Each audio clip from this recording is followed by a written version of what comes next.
25th of January 2020. The 777X is finally on the runway, headed out on its inaugural flight. But the story of how the largest twin-engine aircraft came to be was filled with challenges, difficulty, uncertainty, and sweat. Watch this epic documentary, part 2 of the story of the extraordinary large twin, the Boeing 777X. The year is 2010. Airbus has been working on its A350XWB, their newest wide-body twin, to go up against Boeing's newest 787 Dreamliner.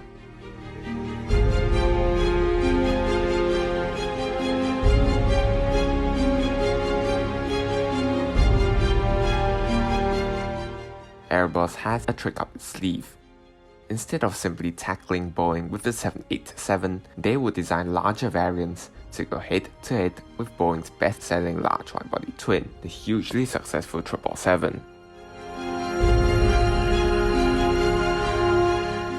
In 2010, Airbus uprated performance figures and firmed up their configuration for the largest A350 yet, the Dash 1000. It became clear that with similar seating capacity and range to Boeing's 777-300ER, Dash 1000 was Airbus's attempt to steal some of Boeing's market share.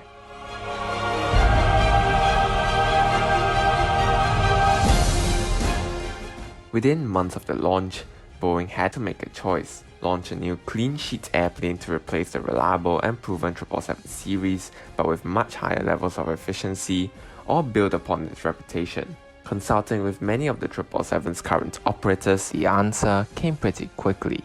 Dubai-based Emirates, one of the largest operators of the existing 777 at the time, agreed to work with Boeing to develop a completely new generation of 777 airplanes, and it was given a nickname 777X.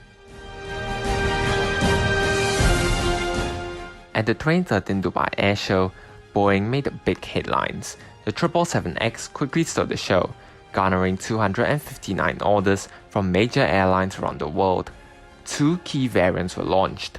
The smaller Dash 8 allowed airlines to open up new ultra-long-range routes in the world with an incredible range of 8,690 nautical miles. The larger Dash 9 variant, on the other hand, would become the largest wide-body twin Boeing has built. Performance figures for these 777 variants stacked up well against the Airbus A350, and now, with the details and paperwork done, comes the time of putting the plan into action.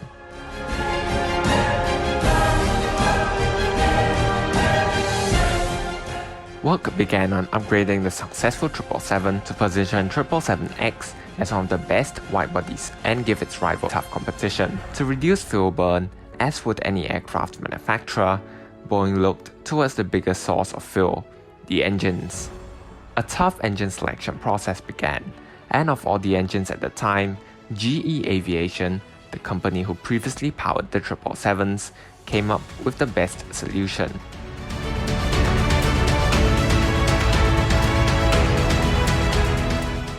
In 2013, they were officially selected to power the 777X with their new GE9X engines, with an increased fan size to 132 inches, as well as increased pressure and bypass ratios. These new engines themselves allow the 777X to burn at least 10% less fuel.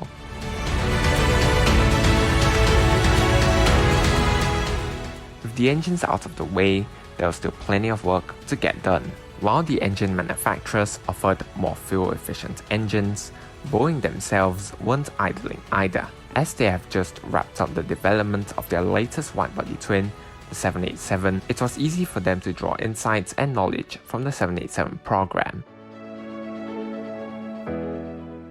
Other than new engines, the only way to increase efficiency is upgraded aerodynamics. In particular, Boeing looked at the wing. A pair of new large 71-meter wide long wings made out of new composite materials would be built for the 777X. These wings are the largest ever produced for a Boeing airplane, which helps boost efficiency by around 7%. However, the sheer size of the wing posed a new problem.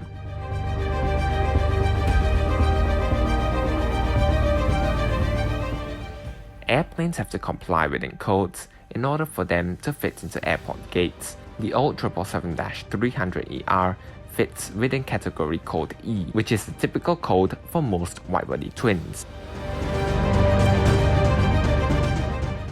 Because of its sheer size, the 777X wouldn't fit into normal airport gates if it wasn't for one key innovation that allowed Boeing to further increase the span and rivet efficiency without decreasing the airports the airplane can visit.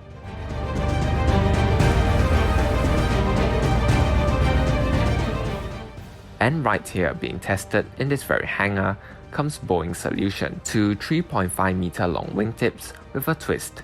These folding wingtips are the first of their kind in commercial aviation. It allows the 777X to gain efficiency through a larger wing, while allowing it to fit within category code E and land at the same airports that today's 777s already fly into.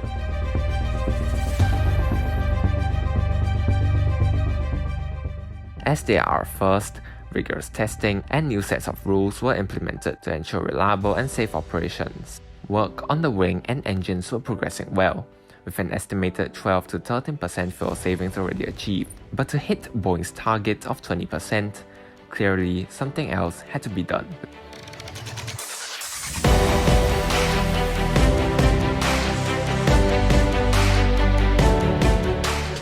With all the attention turned outside, it was time to have a look on the inside, the easiest way to reduce cost per seat, to add more.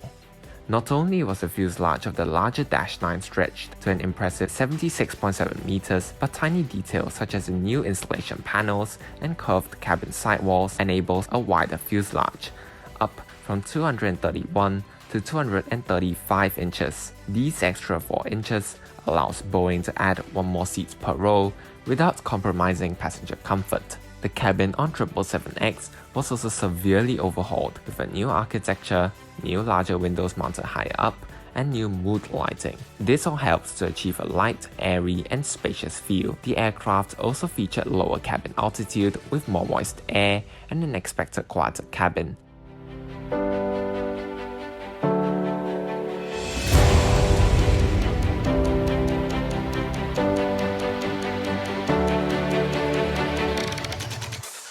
While Boeing teams were planning an all-new cabin, production of parts of the 777, such as the wing spars for the new large wings, as well as fuselage sections, were already starting to be produced.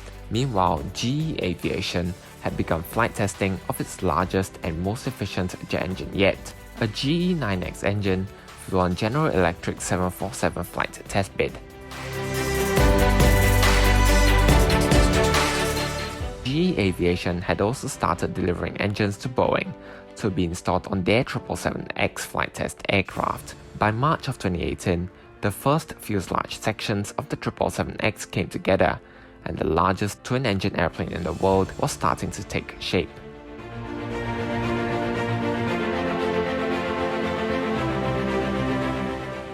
At this point, it seemed like it was going to be clear skies ahead for Boeing.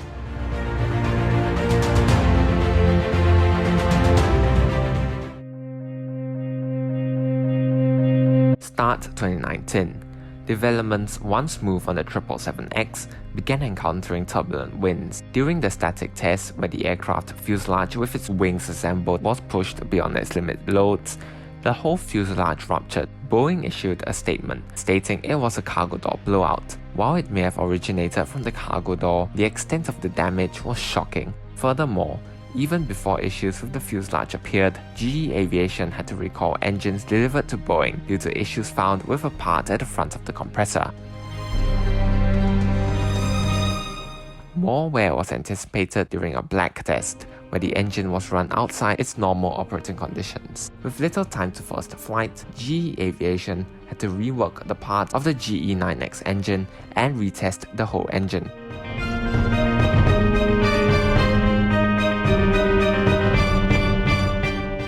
This caused further delays to the 777X program. At that stage, the 777X first flight had already slipped from October to November, and with the end of the year nearing and the company's crisis on the 737 MAX seeing no end in sight, things weren't looking up on Boeing's side. Still, the hard work pays off.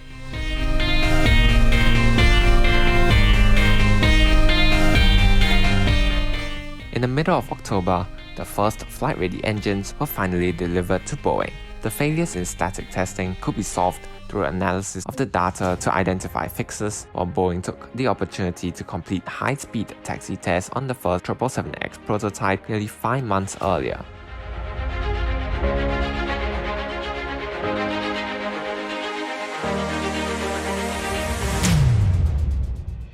However, all these issues had taken their toll on the state of the 777X program. First flight, originally planned for mid-2019, was eventually rescheduled till next year, while first deliveries to launch customers had also been delayed to 2021, a whole half a year later than originally planned. The customers themselves also appeared to have changed their minds. Initially, the launch customer, Lufthansa, decided to defer some of their 777X deliveries, while also reducing their firm order count by 14 aircraft. Emirates therefore became the first airline that would take delivery of the 777X, though they also reduced their orders by 24 aircraft, choosing instead to go with 30 787 airplanes. Following the negative headlines drawn from Boeing 777x crisis, Emirates demanded that Boeing would test the airplane at their home base, Dubai, to test for performance and reliability. And then came the really big blow to Boeing's long-range 777-8 program. In early December 2019, after 2 years of a hard-fought battle, amidst all this pressure from the commercial side, Qantas, a prospective buyer of the ultra-long-range 777-8, made their move to buy the A350-1000 and selected it as their Project Sunrise aircraft.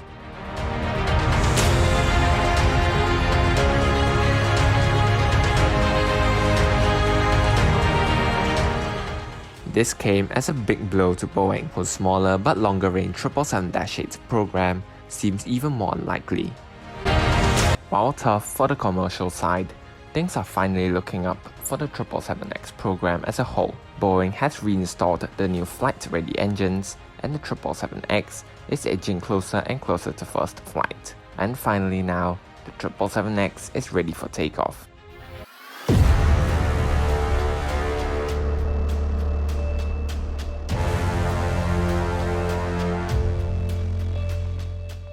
It has taken an incredible 7 years to get to this point, but at last, the first new aircraft type of the decade is ready to soar into the clear skies.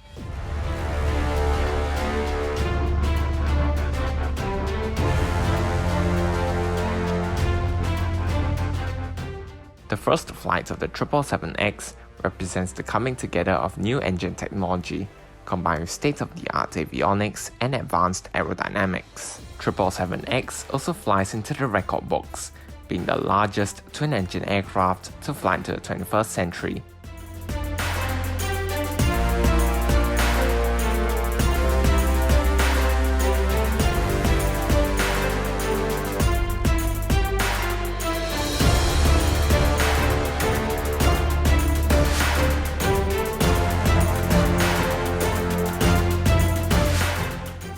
Still, with the successful first flight, work isn't done.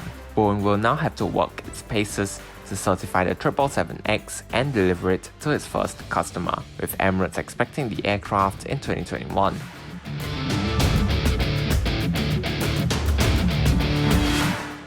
Nevertheless, the new 777X is set to prove itself a worthy successor to the 777 series and take its place as one of the best wide-body aircraft ever to fly.